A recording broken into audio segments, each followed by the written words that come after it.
called the LA Speed Story. And it was just a story about one day it was really cool being an SR-71 pilot. Walter and I were doing a training mission around the United States where you just were building up hours and time.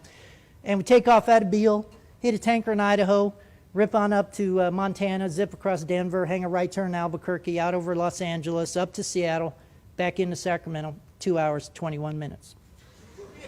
And you just do that then you do it backwards, and you hit a tanker or two. It was just to gain crew coordination, build your hours. We're on our last training mission.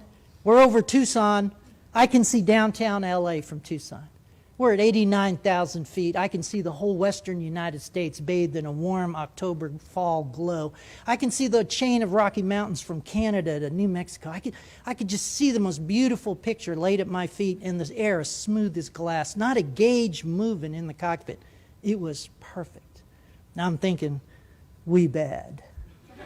Radio's in the back seat, so I flipped the switch up just to listen, and LA Center is controlling. They control all, when you fly Southwest Air, the guys controlling everybody. But we're above controlled airspace. So they have us on their scope, but they're not talking to us. Now there's controllers all over the country. Jacksonville Center, Chicago Center, Seattle Center, you know. It's the same guy.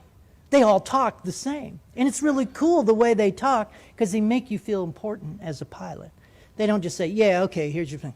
They make you feel really cool. So sure enough, this was pre-GPS days. Some Cessna guy has to know his ground speed. LA Center, Cessna, November Tango Alpha. You got a ground speed readout for us? Now Center would like to say, who cares, get off free. But no, he'll talk to him like he's John Glenn. Cessna, November Alpha, we show you 90 knots, 90 knots on the ground. And they do that sing-song voice. That's how they talk. And it makes you feel kind of cool.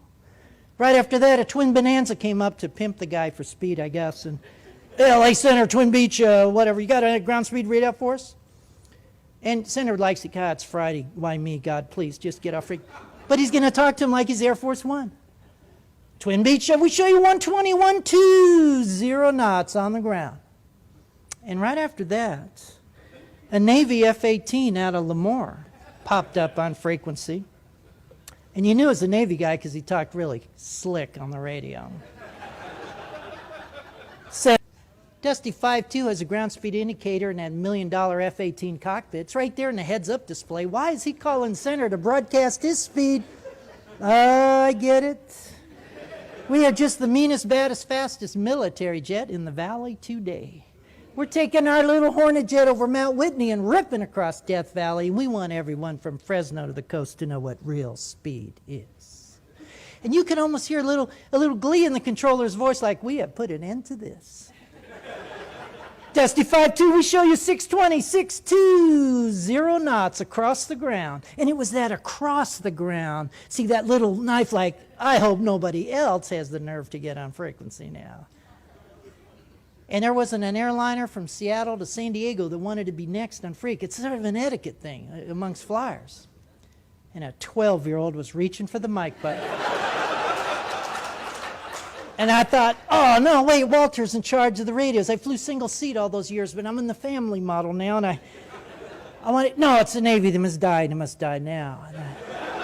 And I thought, no, but if I do, I'll upset Walter, and I want us to be a good crew. And at that moment, I heard a click of the mic button in the back seat.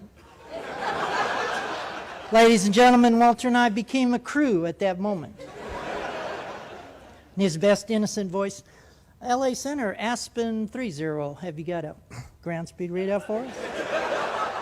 You could almost hear a collective gasp on Freak like, oh, the poor fools didn't hear the previous transmissions. Oh, they got crushed like a grape. It's just a pilot thing. But Center had to give you that same voice. Aspen 30, we show you 1,992 knots across the ground.